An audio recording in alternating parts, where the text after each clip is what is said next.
Interview देने आए एक अनजान लड़के को देखकर अपने होठों को दांतों तले दबा लिया और उसका हाथ थामकर मैडम ने कहा, सुनो, अगर तुम मेरे साथ एक रात बिताओगे तो तुम्हारी नौकरी पक्की हो जाएगी। फिर तुम्हें बार बार नौकरी की इंटरव्यू देने आना नहीं होगा। तुम सिर्फ मेरी प्यास बुझाओगे क्योंकि तुम बहुत ही हैंडसम हो। इंटरव्यू देने आकर खूबसूरत मैडम की ऐसी बातें सुनकर मैं हैरान होकर उसकी ओर देखता रहा। उनकी उम्र शायद 25 से ज्यादा नहीं होगी। देखने में जितनी सुंदर उतनी ही तेज।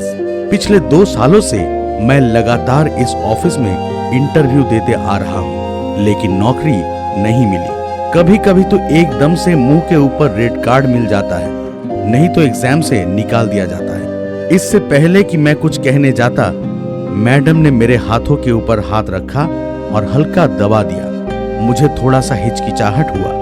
क्या कहूँ, कुछ समझ में नहीं आ रहा था।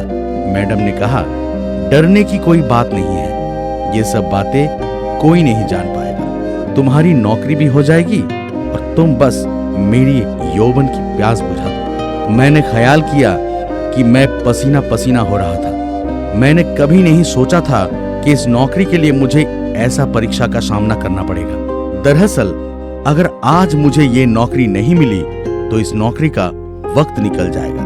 लेकिन सिर्फ नौकरी पाने के लिए क्या मुझे ऐसा काम करना चाहिए? नहीं नहीं, ये काम मुझसे नहीं होगा, मुझसे कभी नहीं होगा। उल्टी तरफ मेरी सामने मैडम बेसब्री से इंतजार कर रही थी मैं क्या कहूंगा ये सुनने के लिए। तब मैंने थोड़ा हिम्मत जुटाते हुए मैडम से धीरे से कहा कि मैडम, आप ये सब क्या कह रही हैं? मुझे तो कुछ भी समझ में नहीं आ रहा है। मैडम ने कहा, समझने वाली कोई बात ही नहीं है, बस एक साथ रहने से ही। इतना सा कहकर मैडम रुक गई। फिर मुझे समझने में देर नहीं लगी।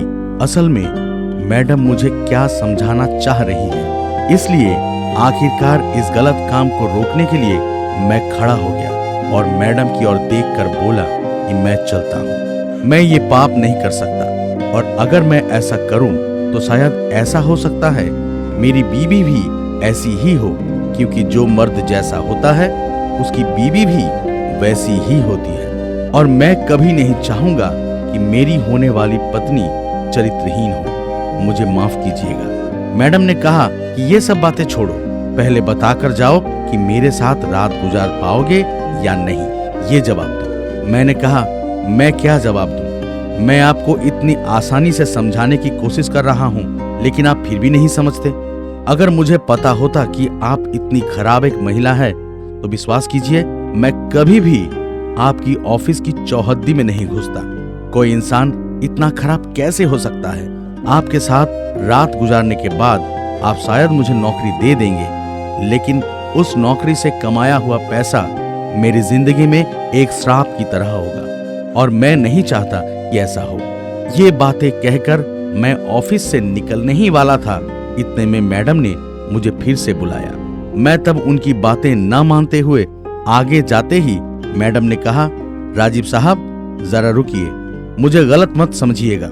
ये बातें सुनकर मैं रुक जाते ही मैडम ने मुझसे कहा, असल में मुझे एक ईमानदार आदमी की जरूरत थी और वो मुझे मिल भी गया है, और वो आप हैं। आज इंटरव्यू देने आए हर कैंडिडेट को मैंने यही बातें कहा था और वो सब राजी भी हो गए थे, लेकिन मैंने उन सबको रेड कार्ड देकर उसी वक्त भगा दिया था।